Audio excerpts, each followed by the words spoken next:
Dudes, it's Gaz, and welcome back to another Warframe video. So we have another episode of This Week in Warframe. We're going the entire weekly reset, and yes, you saw the thumbnail right. The big IO Weaver update's happening in 10 days. Actually, maybe 9 days, depending when you watch this video. So let's get right into one of our last resets before that big update. If you do enjoy these types of videos, we do them every week, and we're also live on stream right now and doing the weekly reset missions with chat. So come on, stop by if you haven't already. But first things first, we got the Shotgun Riven at Teshin for 75 Steel Essence. Now, as far as the big update happening on the 25th, we actually recently got some information on the new clan event, which, if you know what the clan event will entail, it's going to be a bunch of Pathos clan farming.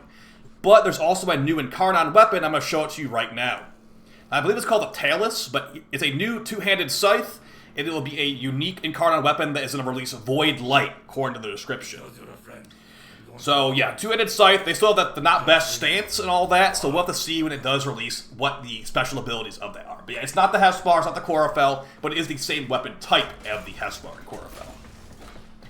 Additionally, we have a new Signa as well, but I'll show that later in the future. So basically, over here, you'll be farming a ton of Pathos clans, and weeks like this will be really, really nice because we have 3 Rivens available from the Pathos clan vendor this week. So in the new event, you'll be able to farm these constantly, and it will be up for a while. Also, it'll probably drop duviri Arcanes too. We're not sure about that, but it seems like it might drop duviri Arcanes. But yes, you'll be getting Rivens on a weekly basis from here. So we got Companion Riven here this week, Melee Riven here, and also a Pistol Riven. That new scythe will be a melee, obviously, but yeah. So I'll have a prep guide out soon on the new update, but long story short, you're going to want to make sure you're in a clan for that clan event to farm all those Pathos clans. Now, I didn't actually see what you guys said last week about the calendar. Apparently, a lot of you guys said to stop covering the calendar. We'll take a quick look at it. But yeah, it's starting to look really bad on the calendar, and I might not even cover it in these weekly reset videos. But as far as the loot drops, you get Omniforma Blueprint or 6k Kuva. Got some perks right there. You got a singular Arcane that cannot be Arcane Hotshot, or a secondary Arcane Adapter. I say go for the Arcane Adapter. It's like 20 plat, basically. Then after that, you got a 3-day resource booster, or 2 Arcanes that can't be Arcane Hotshot. And after that, you got a Forma Blueprint or 2k Kuva. So yeah, that looks pretty bad right there. But as far as the last drops, you got Broadened Horizons, Espresso Shots, and Heavy Mags. And for the drops, you got Orokin Catalyst Blueprint and Orokin Reactor Blueprint. And the last drop is the exact same terribleness that made you not want to cover this anymore. A singular Arcane or 2k Kuva for your weekly drop. If anyone from DE is watching, wow, we go through all of that. We literally fight a tank for that. Come on, man. So maybe increase those Kuva amounts or something in the future, because that Kuva amount is really, really low. Well, at least we don't really farm Kuva on this planet. That's mainly for arbitrations with the Kuva Fortress. Let's take a look at our Elite Templar Archimedia that was hopefully going to have better loot drops than whatever that was supposed to be. All set? But as far as the mission types here, we had the tank last week, so I'm assuming we don't have the tank anymore. Looks like no. Alright, so mission types for your Elite Templar Archimedia, a great place to get Archon Tau Shards. You got Exterminate for the first mission. Sealed Armor Modifier means enemies take less damage from non-weak point hits. Also, Excessive Explosions. All supply crates are replaced with explosive barrels. Okay, I'm going to definitely forget about that, so be careful about that one for sure. Excessive Explosions. Fun little one right there. Artillery Beacons. When killed, Scaldra troops drop artillery beacons that summon bombardment. So, exploding containers and exploding artillery beacons when you kill a Scaldra enemy. So, bombardment constantly. Pretty fun. Next one, Mission Defense. As far as the modifiers, we got Vamp Rock returning. Oh gosh, this modifier was really annoying before. Flare creates a field that disrupts player abilities when draining energy to boost Flare's health. Flare slowly loses health when no players are in range. This was very annoying when it first came out. I believe it's been fixed since then. But yeah, you just basically have someone near the Flare all the time to not have them die. Additionally, you got Heavy Warfare. Enemies take 95% less damage from non-heavy Arcwing guns. Enemies will drop a heavy ammo pack, and heavy weapon recall time reduced to 5 seconds. So, if you didn't know this, you can call down a heavy Arcwing guns in these missions with the Gravamag. So I recommend the Kuva Grappler, or like maybe the Mazalon or something like that to take care of those enemies. And the last modifier for the defense is going to be Bold Venture. Enemies deal less damage and take increased damage. We'll also have increased movement speed, attack speed, and fire rate. The final mission modifier for the ETA, you got Hell Scrub, basically survival, with the modifiers being Pile On. Tekra enemies attempt to melee attack Hell Scrubbers, just bursting on contact, increasing Scrubber contamination by 33%. Wow, so you have to be really paying attention to that. So defend the Hell Scrubbers, basically. Devil's Bargain means you drain your ammo a lot faster than you're a dead enemy. And Competitive Streak. Oh gosh, this one was terrible last week. Face-off modifiers, basically PvP, PvE mode, will be applied in this mission, meaning things like completely disabled energy regeneration, which is really, really annoying. For your individual modifiers, Knife Step Syndrome, lose health while moving, jumping pauses the effect. Dull Blades mean less combo count chance. Abbreviate abilities means less duration. And Frame Curse Syndrome means activating ability does 50 damage to you. Pretty annoying defense mission, but I've seen worse for sure. Let's move over to the next planet, the Cavia, for the Elite Deep Archimedia, which is going to be similar to that, but with a little bit worse loot. But yeah, guys, you have the big update with the spiderframe on the 25th, and that prep guide will be coming out tomorrow, probably, so I'll give you guys enough time to, hopefully be fully prepared. The Nightwave is, we're still like the second or third week into the Nightwave, so there's no rush on that one, but we should be getting a similar augment, I think, like 2 weeks from today. Alright, for your Elite Deep Archimedia, you've got Mere Defense, Survival, and Exterminate. Basically the same missions as the previous planet, just different order. So for Mere Defense, you got Glyph Inflation. The security system takes 100 glyphs to activate. Entanglement. Allies within a dead enemy have reduced movement and parkour.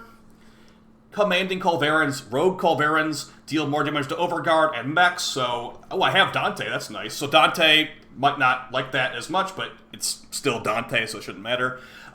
The survival mission has Parasitic Towers. Life support towers only activated 20 enemies are within a 15-meter radius of them dead. And Rupturing Fragments place Shuffling Fragments, meaning deadly explosions are from the armed enemies. And Fortified Foes. Guardian Maximus use may be encountered, including Guardian Maximus mechs. And for your final mission here, the Exterminate, Fissures rip into the mission, leveling up enemies, doesn't even matter. Bold Venture, enemies don't, this modifier doesn't even matter. Bold Venture means they take less damage, or they deal less damage to take increased damage, but also have increased movement speed.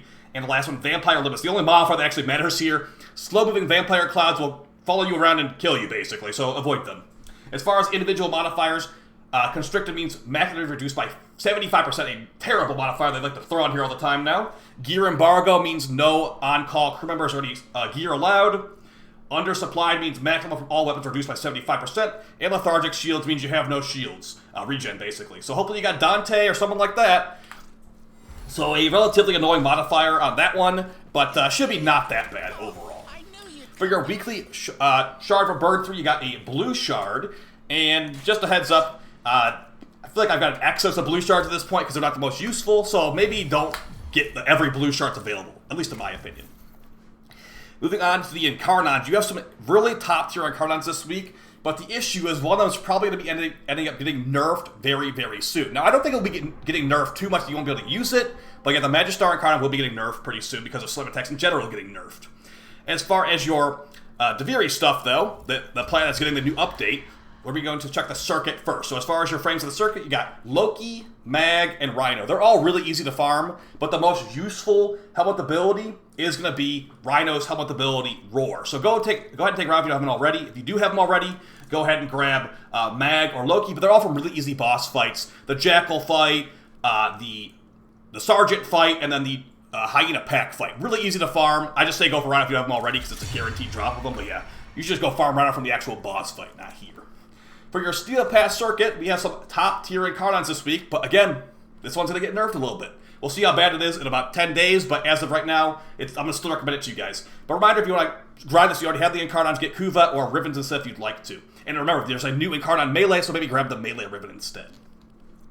But yeah, you got the Lex Incarnon, the Magistar Incarnon, the Boltor Incarnon, the Bronco Incarnon, and the Ceramic Dagger Incarnon. So as far as what these all do, the best ones this week, in my opinion, will be the Magistar and the Lex, but also the Magistar and the Ceramic Dagger are also really good too. Once the Magistar gets nerfed, I think it still will be the top tier one, but it will be a little bit more annoying to use. So let's discuss what they do though.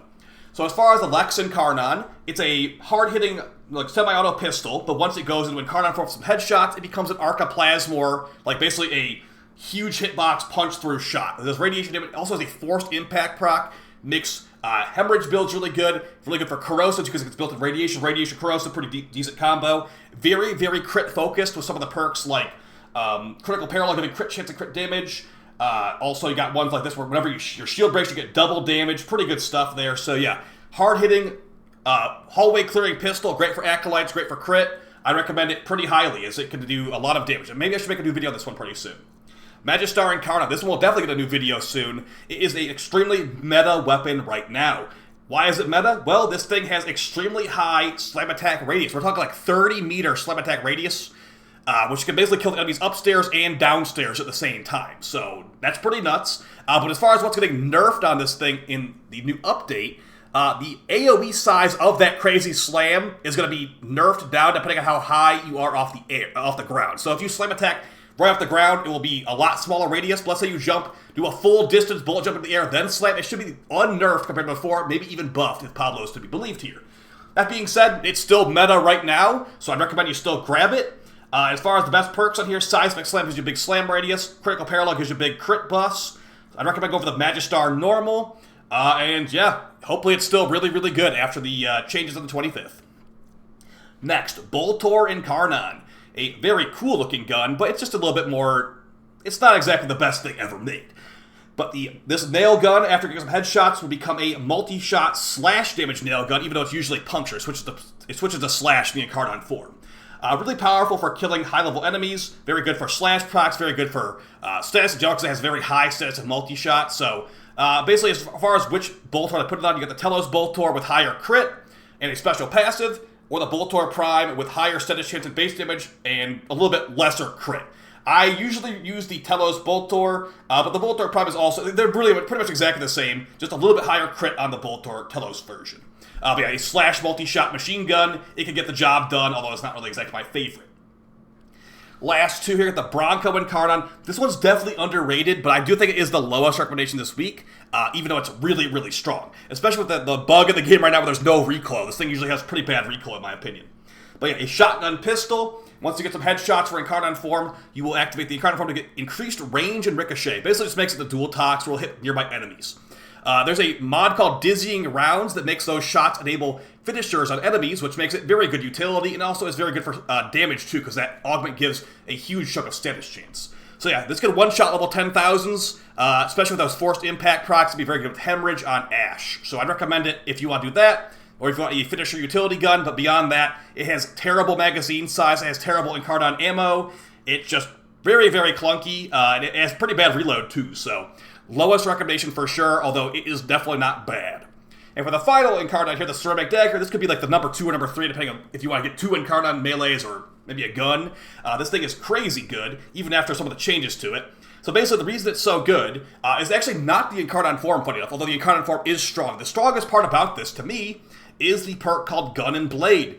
It increases your base damage by 100, starting things off, but plus 1 additional combo on primary weapon kill. So let's say you had your Torrid, or you had your Kuva Ogress, or whatever, your Fenmore. You get 100 kills, you get built-in 100 extra combo on this thing, which can make it really easy to get infinite 12x combo counters. So very good there. Also, this thing is a dagger, so it has slash procs on heavies. It's got decent slam attacks, not the largest AoE. And yeah, this thing, once it goes to Incarnon form, releases spectral daggers to enemies that can be really, really strong. So a very powerful Incarnon weapon. But now that it doesn't work on Mesa's pistols the way it used to, it is not as easy mode. I use the Firax Wraith on Mesa over this, although back in the day we used to use this with Mesa. So that being said, it's still really strong, and it's still like top 3 this week easily. So as I said earlier, guys, Magistar number 1, until they nerf it at least. Lex number 2. Lex number 2, if you don't want to get the Lex, you still want the Ceramic Dagger, and you're okay with 2 melees in 1 week, grab the Ceramic Dagger number 2. So those would be the top 3 for you guys. Number 4 would be the Boltor, number 5 would be the Bronco. So that's basically it for the Incarnons. Let's go ahead and take a look at our Nightwave now. Now, as far as the Nightwave challenges, like I said, we won't have the new augment for about 2 more weeks, but expect a video on that as soon as I get it. Now, as far as your Nightwave weekly challenges here, let's start off with the first one. Good friend, help Clem with his weekly mission. The one reason to do that is this challenge, basically. Next, Sound Sleeper. Complete 3 nightmare missions of any type. Straightforward enough. And Cold Steel. Kill 1,000 enemies on the steel path. Your last Elite Weekly is Defense. Complete a defense mission reaching at least wave 12. Remember, this used to be 20 waves, but they've made it where defense missions are every 3 waves you get a loot drop nowadays. And for your permanent weeklies, kill 30 Eximus, complete 15 missions, and kill 500 enemies. For your credit offering store, let's see what we got. Now, also, guys, don't forget that when we get that new borrow update at the end of the month, they'll have the borrow, like, void surplus boxes that should be pretty worth logging in for. So you've got Nihil's Obulette, you've got some helmets, Korra helmet, Anaros Anubis helmet, my favorite Anaros helmet. As far as some mods, you got efficient beams for the Convetrix, it's basically a must-run mod, the Convetrix. There's the dizzying rounds mod for the Bronco right there. If you grab the Bronco, make sure you grab this too for some Nightwave treads, a must-run augment. Shield Disruption, Wild Frenzy Grakata, Shotgun Scavenger for your Aura, Bursting Master Needless Quantum, EMP Aura. Not the best Aura mods this week. I can tell you could skip most of these Aura mods.